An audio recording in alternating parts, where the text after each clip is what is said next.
She asked me what I would like for my birthday, and I said, well, you should climb Mt Taranaki with me. And one thing you should know about me back then is that I was ready to please him in many ways, but going on a scary, challenging climb wasn't one of them. Meet Angelica, a typical office girl that had no outdoor experience at all, like none.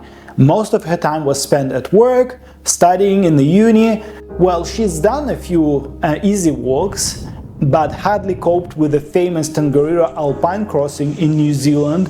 I would do an easy cardio session once or twice a week at the gym and was calling it exercising. You would need to be insane to imply that I was fit or had skills required to climb 1500 meters in altitude in a day. If it sounds like you will totally get how scared I was on the inside. As you guessed it, I said yes to his birthday wish. If she only knew. In this video, I'll share 7 key tips I wish I knew before attempting climbing Mt Taranaki.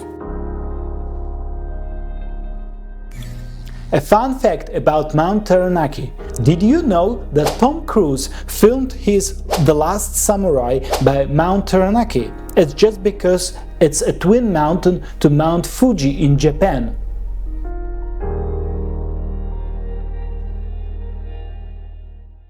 Tip number 1. Bring your cardio to the next level. Your first climb will be exhausting because all you'll do is gain altitude on the way up. Specifically, Mt Taranaki won't have even 200-meter flat section for you to rest your calves or glutes. Taranaki is an ultra-prominent peak for a reason. To be called ultra, a peak must be at least 1500 meters taller than the land around it.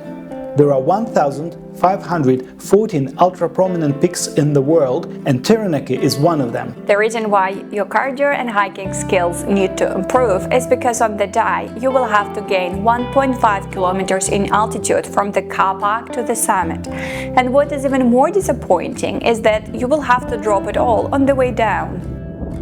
In terms of training, the best one is doing steps on the stepper machine in the gym. If my calculations are correct, 1.5 kilometers of altitude, it's around 4,000 steps. Or you can just simply jog up and down your local hill. Jogging downhill is especially great to get your knees strengthened for that excruciating descending part of the climb. I turned into a mashed pumpkin as soon as we started going down. Turned out I never used any of the muscles needed for descending. Tip number 2. Sturdy boots. You don't want to add that extra pressure of keeping your balance on the ski slope section. We have seen so many people climbing Mt Taranaki in runners, but believe us, if you're not that familiar with this sort of activity or the route itself, you'd certainly save your day by getting proper sturdy hiking boots. I was debating in my head if I wanted to invest money into gear for a hobby I wasn't sure I would be committing to. I had the choice of either getting hiking boots or outdoor pants. At the end, I decided to go for proper boots because I thought it would add more value on the first ever climb, and I am sure now I made the right choice. A bonus tip: try getting your boots a few months in advance so you have a chance to train and try them on a few easy hikes. I wasn't that smart and I got my boots just a week before the climb. Oh my goodness, how many blisters and hot spots I had at the end of that day. Tip number 3. Study the route carefully and learn the sections of it. Take a screenshot of the map or even download a Topo GPS app to your phone to have it with you.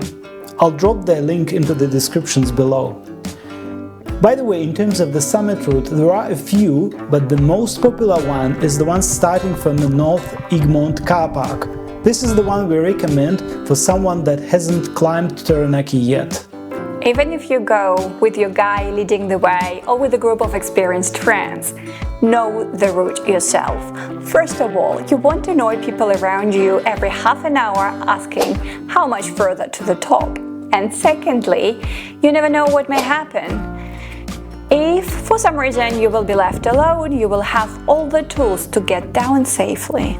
A pro tip: Watch any YouTube video you can find so the route looks familiar to you and you know what to expect. Number 4. Choosing the right season. For Taranaki, the best season starts from December to late February, where you have a high chance of getting a stable sunny weather. Mt Taranaki is like a magnet, attracting the clouds and precipitation from the ocean, so it's like tossing a coin, 50% chance of getting a good weather. Also, the snow coverage is minimal and you won't need any crampons and ice axes. You'll have just a little bit of snow in a crater, that's it.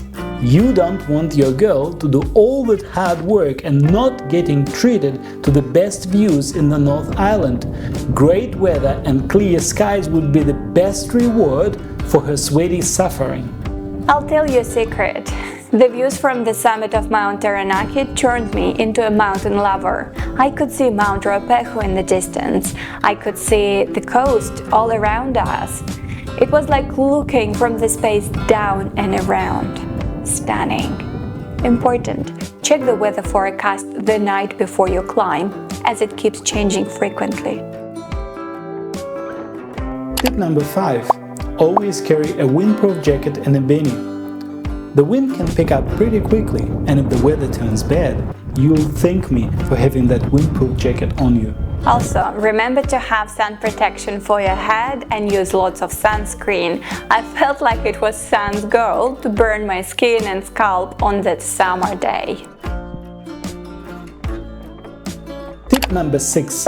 Check if the route has any water supply. We knew that Taranaki summit route didn't have any water supply, so I had to carry 2 liters of water each. I was thirsty the whole time and was worrying if 2 liters would be enough for me. And yep, I was right. I ran out of water and last 2 hours I spent with no drop of water. It was driving me crazy. A little tip that I learned much later. Don't gulp your precious water all at once, but sip it slowly, consuming small amounts but more frequently. Turned out that the water taken slowly leaves your body slower as well. Tip number 7. Learn how to use hiking poles on easier hikes beforehand. Hiking poles is a great invention of humanity for your knees. When I finally learned how to use them while descending, I felt almost half flying. Unfortunately, it wasn't the case for Mt Taranaki, and my knees suffered a lot.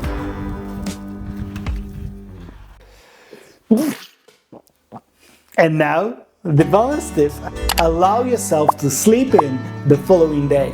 As this was my first ever proper climb, I was absolutely naked by the end of it, literally hardly dragging my feet. I spent my night in agony with my whole body aching. A little tip: take that Panadol pill earlier for a good night's sleep. I was stubborn and took it only after trying to fall asleep for a few hours myself. I treated her as a princess afterwards.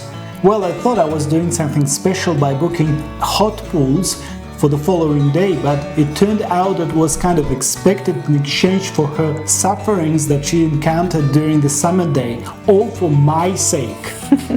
Well, in all seriousness, having a day off the following day after your climb is such a great idea. It helped me to recover, to process how I felt, what I didn't like, what I struggled with. We exchanged our thoughts and created shared memories. Thank you, darling, for organizing your own birthday. To conclude, would you like your girl or your friend climb alongside you? Show them this video and get them pumped with excitement. Comment what was the most useful tip for you Angelica shared. So, to answer the original question, yes, a girl can climb a challenging peak with no previous experience, but the amount of luck and happy coincidence should be enormous, so it's better to have some level of fitness and put the energy into preparing yourself. But don't forget, don't stress too much, as the main goal is to have fun in the outdoors.